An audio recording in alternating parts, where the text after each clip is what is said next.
Exercise 12.3 is about changing the identity or position of a functional group.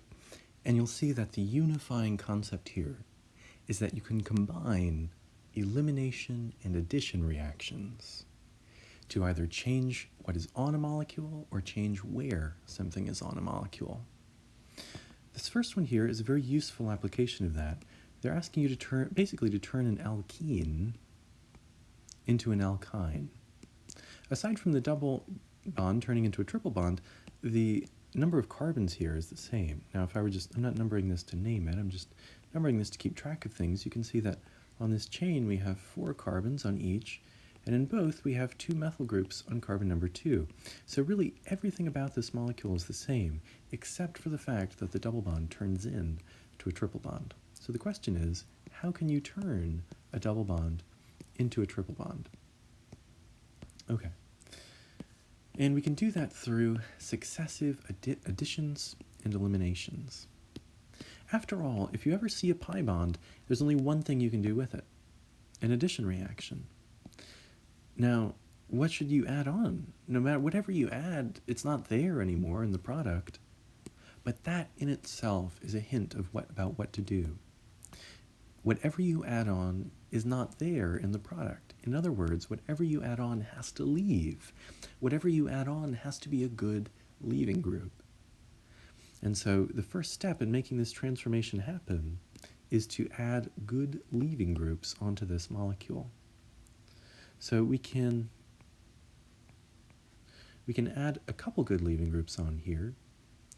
We can add Br2. Now you might wonder, why Br2, why not HBr or anything like that? After we add this group on here,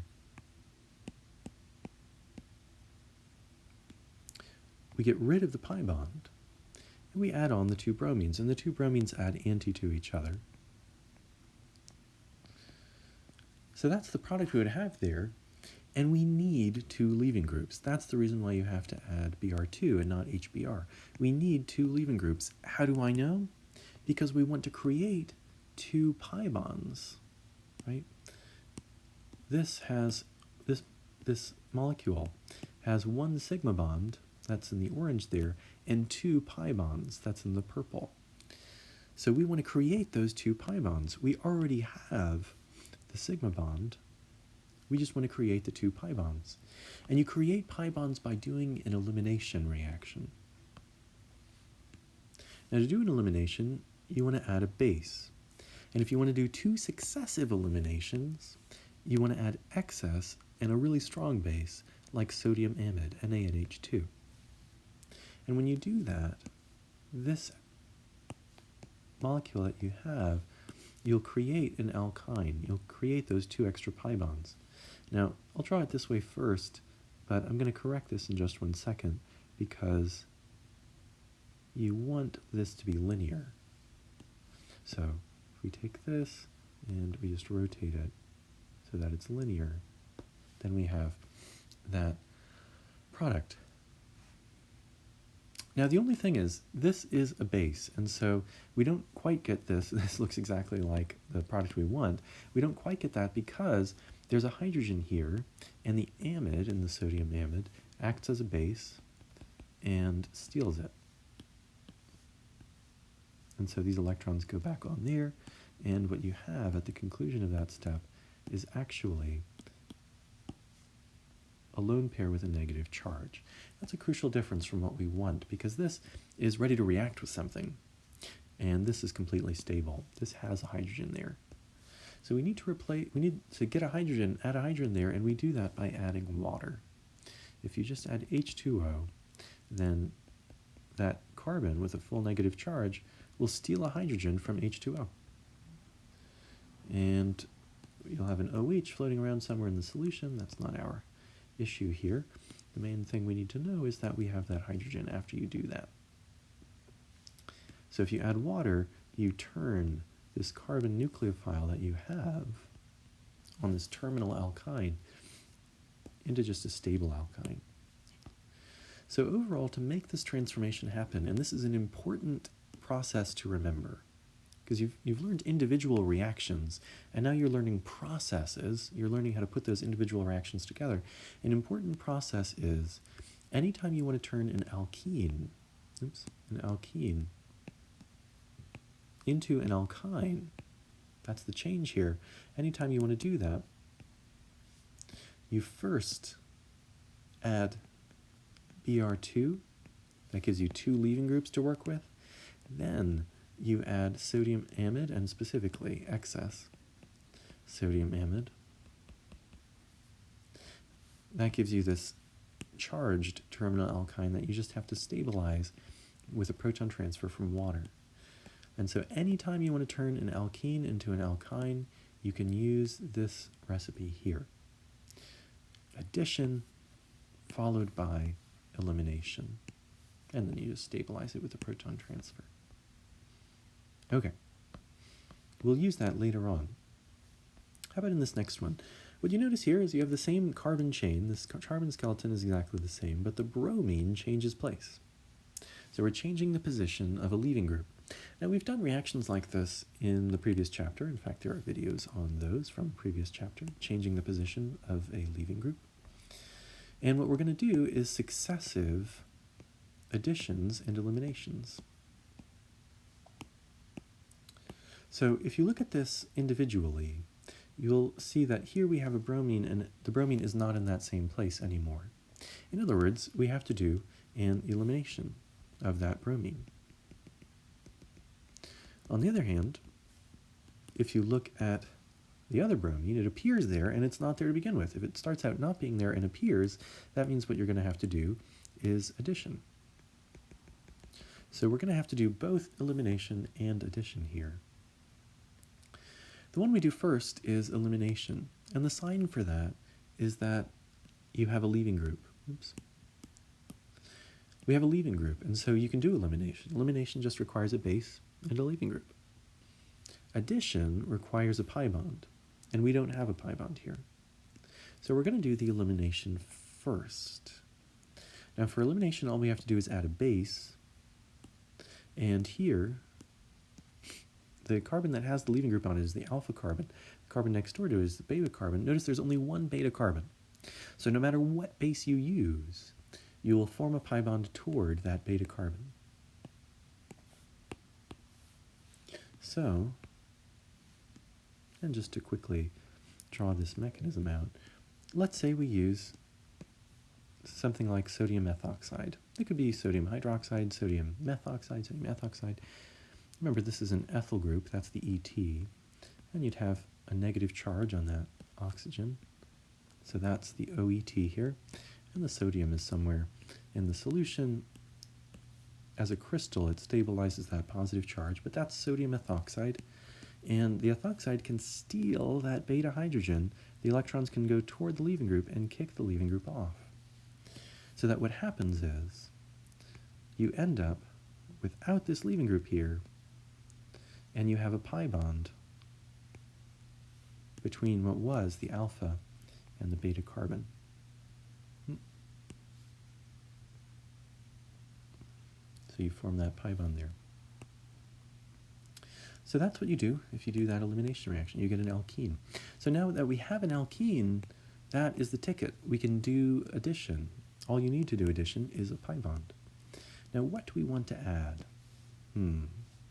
We want two things on here. First of all, we want a bromine. So we want a bromine. We're just brainstorming. We want a bromine. And the other thing we want is here we only have 2 hydrogens. Here we only have 2 hydrogens, but in our product we have 1, 2, 3 hydrogens, because that carbon needs 4 bonds. Excuse me. So, in other words, if I eliminate 2 hydrogens from each of these, you'll see that there's still one left over there. And so we added 2 things, really. We added a bromine and a hydrogen.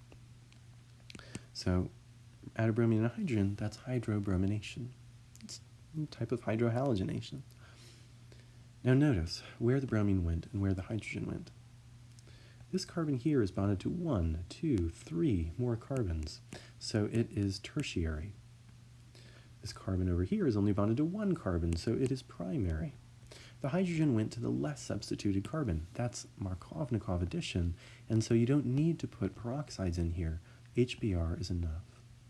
HBr will add that there. So to make this transformation happen, to make this leaving group move places, you only needed to do 2 steps.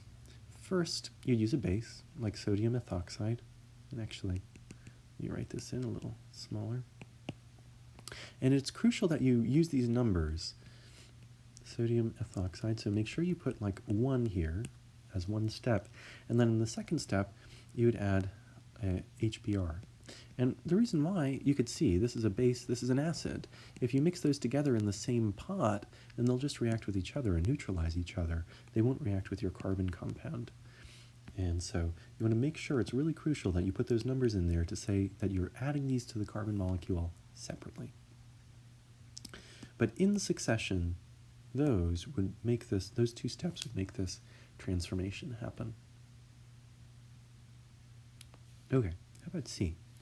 In C, instead of trying to move a leaving group, we're trying to move a pi bond. And we did this also in the alkene chapter. There are a couple of videos from that chapter that work through these types of problems. Now, when you look at this, you'll see that we have this pi bond, and if you try to think of those 3 big categories of reactions that we learned, what can you do with a pi bond? The 3 big categories are substitution, elimination, and addition. For substitution and elimination, you need a leaving group. For addition, you need a pi bond.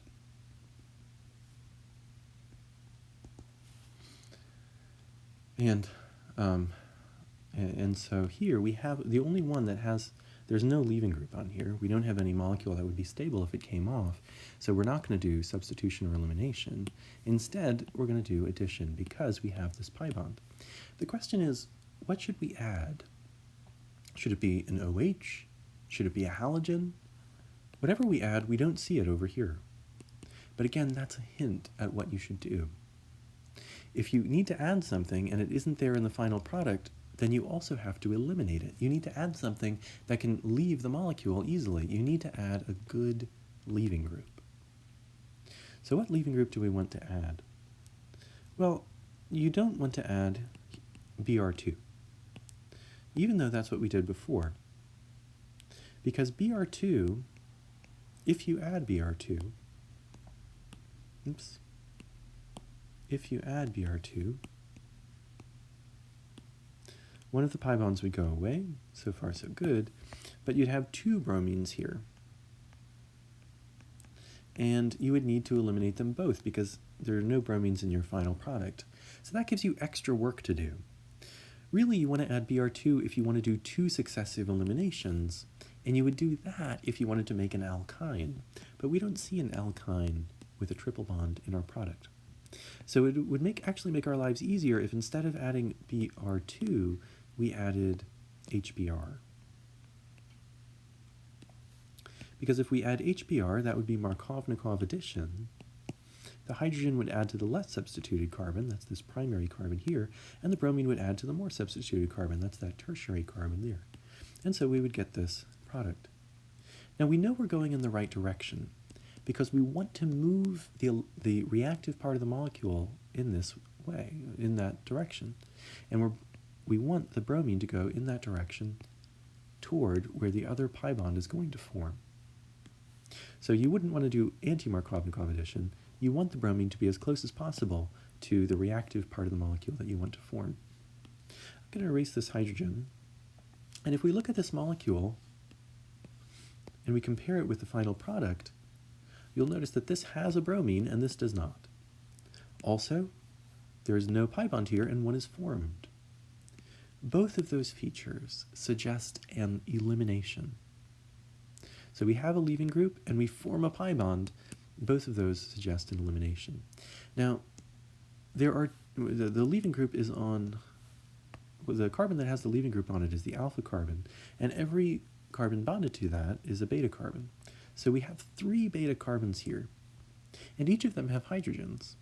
Now there's a symmetry in this molecule down the middle there, So the left and right sides are really the same. I'm going to get rid of that left side because it's the same. It's a duplicate of this right side.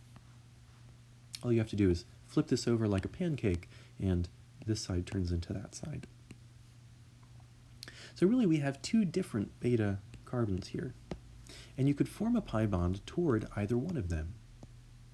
So if we think about those two possible structures, let's just brainstorming, let's do a rough draft here. You could either form a pi bond, you get rid of the bromine, and form a pi bond toward the beta carbon going up, or you could get rid of the bromine and form a pi bond toward the beta carbon going to the right. Both of those are possible.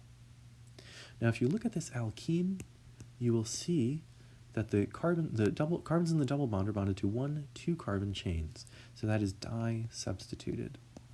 If you look at the other one, this is the carbons in the double bond are bonded to 1, 2, 3 carbon chains, that is tri-substituted. So this is the Zaitsev product, the more substituted one, and the less substituted one is the Hofmann product. Which one do we want? We want the Zaitsev product, the more substituted product. And you'll see that this alkene is more crowded. To get the more crowded alkene, you'll want a skinny base that can wiggle its way here and steal the hydrogen in that more crowded environment.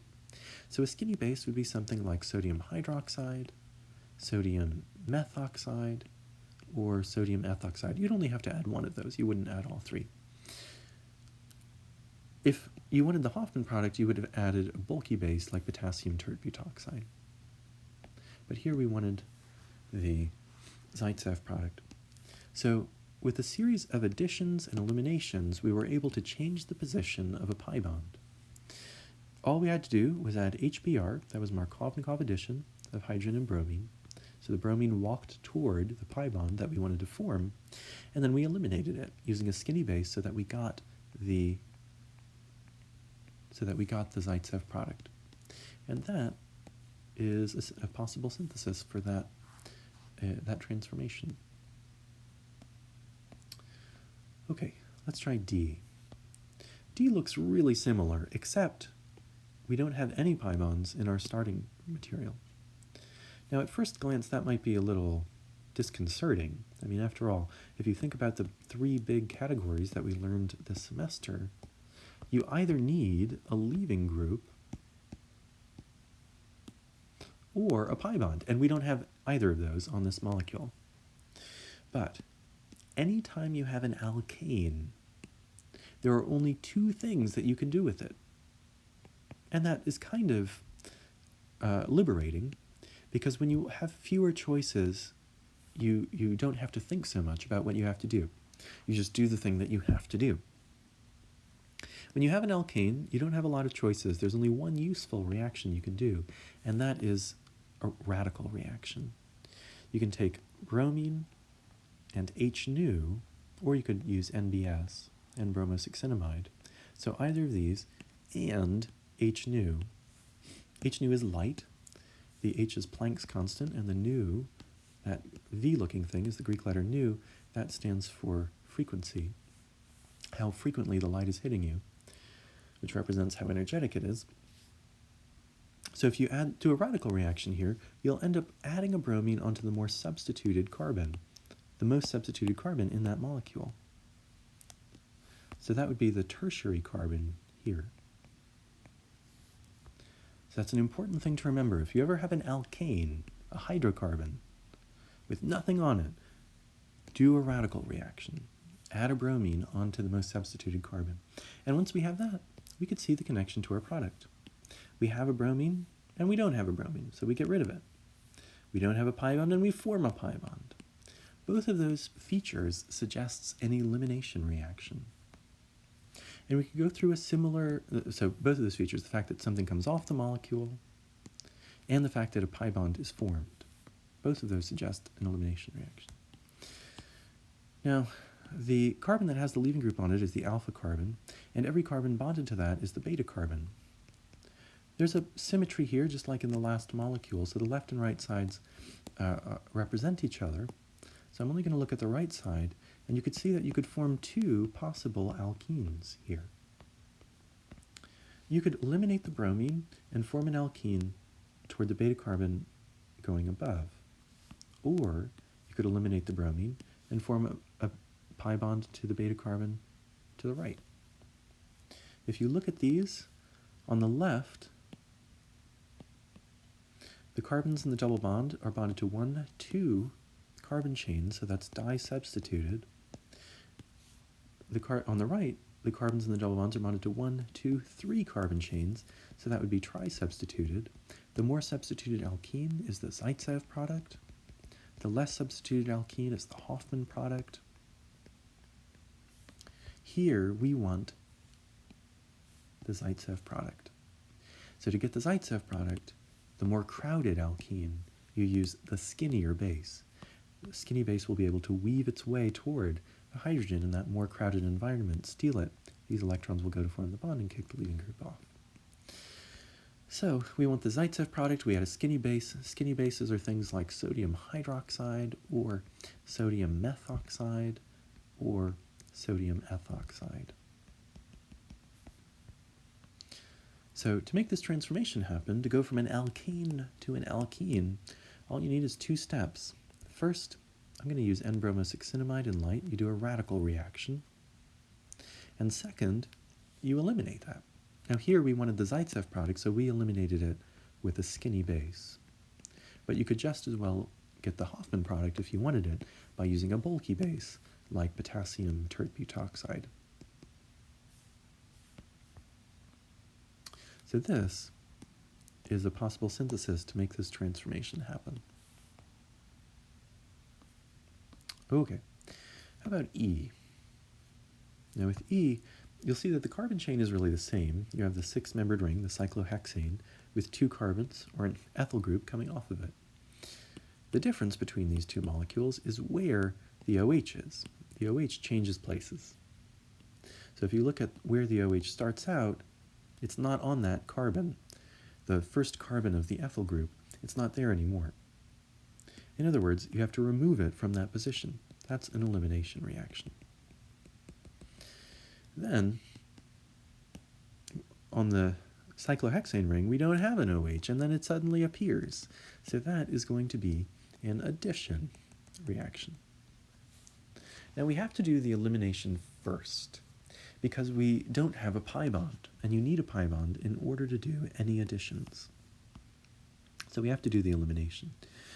OH, unfortunately, is a bad leaving group, and so you have to do a proton transfer onto it in order to turn it into a good leaving group, a sort of water molecule.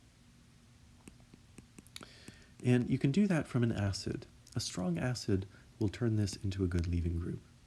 So if you remember, we used concentrated sulfuric acid, H2SO4. That turns this into a good leaving group, and it does it through an E1 mechanism that always gives you the Zaitsev product. So if you're doing an elimination here, the OH, really after it takes an H plus and becomes a good leaving group, that OH will act as our leaving group. The carbon it's on is the alpha carbon, and we have 2 beta carbons. So we have two possible alkenes that you could theoretically form. On the one hand, you could get rid of your leaving group and form a pi bond to the more substituted carbon. Or you could get rid of your leaving group and form a pi bond to your less substituted carbon. And notice this gives you your Zaitsev product here, and this gives you your Hofmann product.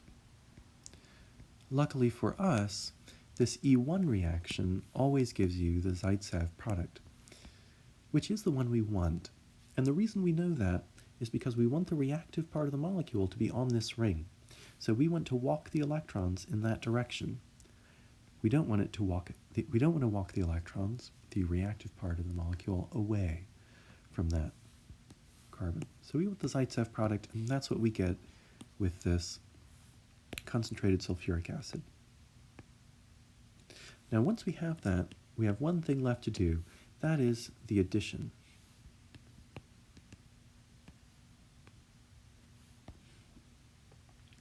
Now in the addition, what we add is two things. We add an OH right? We add an OH, but we also add a hydrogen, right? There's only one hydrogen here. There are two here, so we added one. Adding an H and OH, that's hydration. We want the H to go on the less substituted carbon. Notice that this is secondary and this is tertiary. We want the OH to go on we want the H to go on the less substituted carbon and the OH to go on the more substituted carbon. Well, that's Markov-Nikov addition. So you could either use H3O+, or if you prefer, another way of writing that is H2O and H2SO4. That's acid-catalyzed hydration. That's Markov-Nikov addition of H and OH. And here, because you don't have to worry about a carbocation rearrangement, that's fine. The other possibility you could use is oxymercuration, demercuration. So mercury acetate, mercury 2 acetate, and then water. And then that's the first step. Second step, sodium borohydride. So either one of those would work. So to make this transformation happen, you just need to do an elimination followed by an addition, and that will change the position of the OH. So here we would add first concentrated sulfuric acid. You'd want to be really careful with that. Only don't take that out of the fume hood. It's so reactive that when you open a bottle of it, it looks like smoke is coming out, but really it's just the concentrated sulfuric acid reacting with the water in the air and releasing heat. So really deadly stuff, but you can do the E1 reaction with it. And then once you have it, you could just do a acid-catalyzed hydration. And so those two steps would be a sufficient synthesis to make that transformation happen. Okay, let's try to do F. Now F, the idea is much the same. We start with a bromine on this molecule. The carbon chain is the same, notice. In both cases, we have 1, 2, 3, 4 carbons with a methyl group off the second one. So the carbon chain is the same in both of these molecules. The only thing that changes are the sort of branches on it, the functional groups on it. A bromine that was there in the beginning disappears. Well, when something is removed from a molecule, that's elimination. And next door to it, there was nothing there in the beginning. Oops, there was nothing there in the beginning. But an OH shows up. An OH is added. That's an addition reaction that we have to do. So you can see by using successive elimination and addition reactions, you can change the position of a functional group. Now, we have to do the elimination first, because in order to do an addition, you need a pi bond, and we don't have one. But we do have a good leaving group, and so an elimination reaction is perfectly reasonable. Now, if we do an elimination reaction, the carbon that has the leaving group on it is the alpha carbon.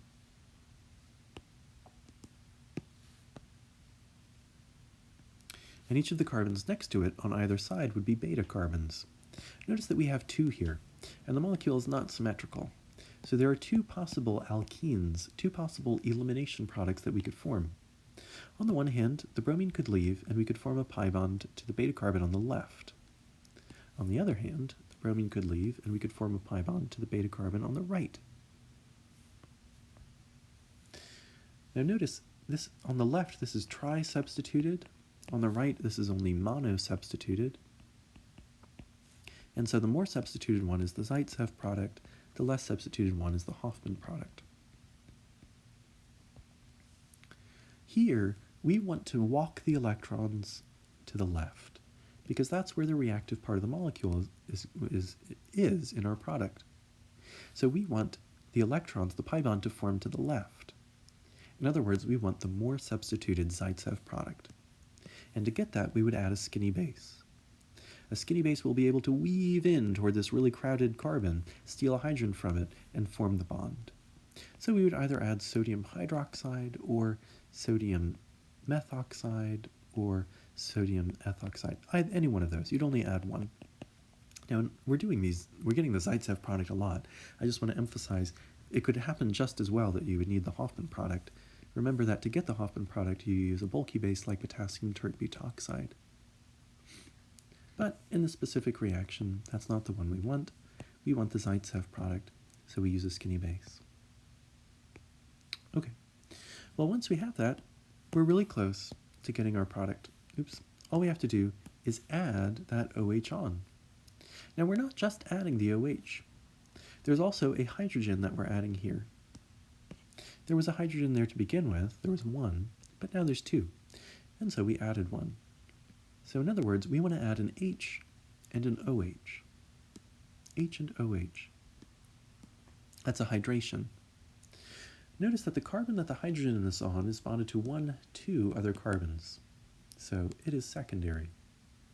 The carbon that the OH is on is bonded to 3 other carbons, so it is tertiary. The hydrogen went on the less substituted carbon, so that's Markovnikov addition. And we know 2 ways to do Markovnikov hydration.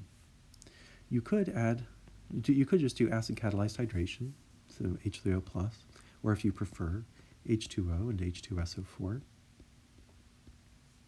Or you could do oxymercuration demercuration. In this case, it really doesn't matter because the carbocation would form on this tertiary carbon and so would not rearrange. But just the same, just to review, you could do oxymercuration demercuration. That would involve using mercury 2 sulfate and water, followed by sodium borohydride. So these both are Markovnikov addition of H and OH, but rearrangement is possible in the top one and not in the second one. The top one is cheaper and less toxic. The bottom one, because it has mercury in it, is more expensive to dispose of and to use, and also more toxic. So you can make this transformation happen by just doing a couple steps. You could use a skinny base, like sodium hydroxide, and follow it up with an acid catalyzed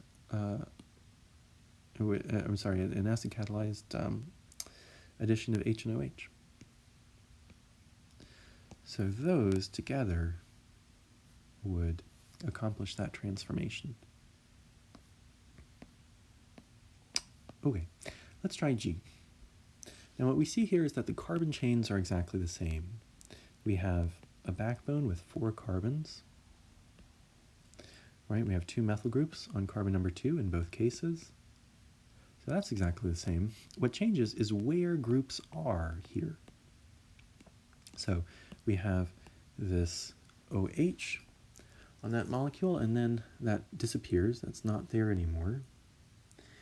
And we don't have a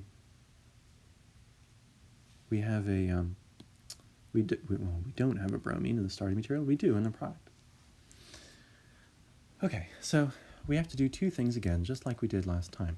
To move these groups, you do a combination of elimination and addition. If the OH goes away, well, that's elimination. And if the bromine appears, well, then we add it on. That's addition. So we're going to do these 2. Now, we have to do elimination first, because in order to do addition, you have to have a pi bond, and we do not have a pi bond. So we have to do elimination first. The problem is, this is not a good leaving group. Now, let's, just for practice, use a different way of creating a pi bond. In the previous with an OH. In the previous exercise, in a previous exercise here, we used concentrated sulfuric acid, and that turned the OH into a good leaving group. But you can only get the Zaitsev product that way. If you want to get the Hofmann product, which really, there's only one beta carbon that has a hydrogen here, so you can only form the pi bond to the right. But let's say, just for practice, you wanted to get the Hofmann product. In that case, you can't add concentrated sulfuric acid. In that case, you turn this OH into a better leaving group by adding toluene, or it's called 4-toluene sulfonyl chloride. It's TSCl. We've seen it in one exercise before, and you usually add that with pyridine, which is summarized by PYR. Now I'll show you what that looks like. So here's our that. 4-toluene sulfonyl chloride looks like this. So that TSCl, this is what it really looks like. It's a big molecule. But what you want to notice here is how many pi bonds are conjugated.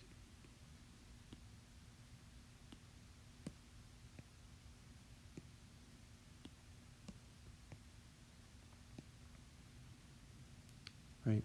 So you have these pi bonds, pi bond there, and then you have alternating single, double, all the way around the ring. You have a lot of alternating single and double pi bonds. Those are called conjugated pi bonds. When you have those, the p orbitals all are parallel, and electrons are able to fly all the way around the ring. You could see how that could stabilize a negative charge. And so this ends up turning the OH into a really good leaving group. The way it works is the lone pairs here attack the sulfur, kick the chlorine off. So ultimately, you have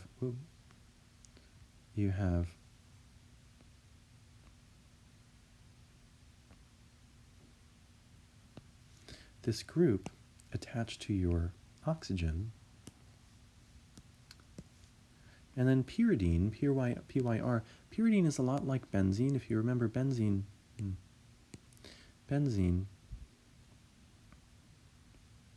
is a six-membered ring with alternating single and double bonds. Pyridine just replaces one of the carbons in that with a nitrogen. The nitrogen has a lone pair, and this can act as a base. So there's this hydrogen here that gives this oxygen a full positive charge because it has 3 bonds. So the base can come in, steal that hydrogen. The electrons can go onto the oxygen to stabilize it. And the overall effect for the molecule we're interested in is that you replace the hydrogen with this really conjugated system. Now this goes away. This recedes into the solvent. So who cares? Why would you go through all that trouble? Well, the lesson that you take away is this toluene sulfonyl chloride, followed by pyridine, turns OH, which is a bad leaving group, into an amazing leaving group. That can pop off of the molecule so easily, because if that takes those electrons and leaves, those electrons become a lone pair. That lone pair is allelic to this pi bond, and to this pi bond. And because this is conjugated, it would end up flying over all those atoms. Each of these atoms has a pi bond, and so they all have parallel p orbitals that the electrons can fly through. So this lone pair would be able to fly over the whole molecule and really stabilize the negative charge on it. So you turn OH, which would otherwise be a bad leaving group, into a great leaving group by adding TSCl followed by pyridine. And that lets you do E2 reactions, which means you can do a Hofmann elimination by adding a bulky base. So let's put this back on. So now that you have this awesome leaving group, if you treat that with a base, and here, just to prove the point, you could use a bulky base, like potassium tert butoxide, that will steal the least crowded beta hydrogen. Now notice you do have 2 beta carbons here, but this one wouldn't react anyway because there's no hydrogen there. There's no hydrogen for a base to steal. And remember, these reactions work by, here's the tert butyl group, the oxygen on it with a full negative charge, potassium nearby with a full positive charge, that's TBU, okay? These reactions work when you steal this beta hydrogen. Those electrons go toward the alpha carbon and kick the leaving group off. That's how these elimination reactions work. So what we've done, what we've accomplished in this step, is we've formed an alkene. We've formed an alkene toward the less substituted carbon. So that leaves, and this leaves, and those electrons form this pi bond here. So we formed a pi bond toward the less crowded carbon. using an OH, which is a bad leaving group. We just turned it into a good one with that 4-toluene sulfonyl chloride followed by pyridine. Now, going from that to your final product is just one step, because what we have to do now is the addition. And we see that we've added two things. One, we've definitely added a bromine. But the other thing we added was a hydrogen. This only has one hydrogen here. That hydrogen is still there, but so is another one. So we start with just one hydrogen, we end up with two. That means we add a hydrogen also, so HBr. Now that would give you Markovnikov addition. So let me erase this other hydrogen, just so it doesn't distract us. That would be Markovnikov addition by itself. Do we want Markovnikov addition? The hydrogen is on a carbon that's bonded to two other carbons, so that's secondary. The bromine is in a carbon that's bonded to just one other carbon, so that's primary. So the hydrogen went to the more substituted carbon. That is anti-Markovnikov addition, so you'd want to add peroxides here to get the anti-Markovnikov addition of H and Br. So overall, this is a three-step process. The first thing you'd want to do is to add 4-toluene sulfonyl chloride and pyridine, and that will turn the OH into an awesome leaving group. Once you have that, you can add a bulky base like potassium tert-butoxide to do an elimination reaction toward the less substituted carbon. And then you can do an anti-Markovnikov addition by adding HBr and peroxides. And so that recipe will achieve this transformation. Okay, one last one. Here, again, we have an exercise that's really similar to what we had before. The backbone is almost exactly the same. The only difference is at the end, instead of a bromine, we have an OH. So if we're trying to make this transformation happen, we can again turn this into the bad leaving group. So if you compare the starting material and the product, you have an OH that disappears. That's an elimination. And then you don't have an OH and another one appears. That is an addition. So again, we're doing an elimination and addition.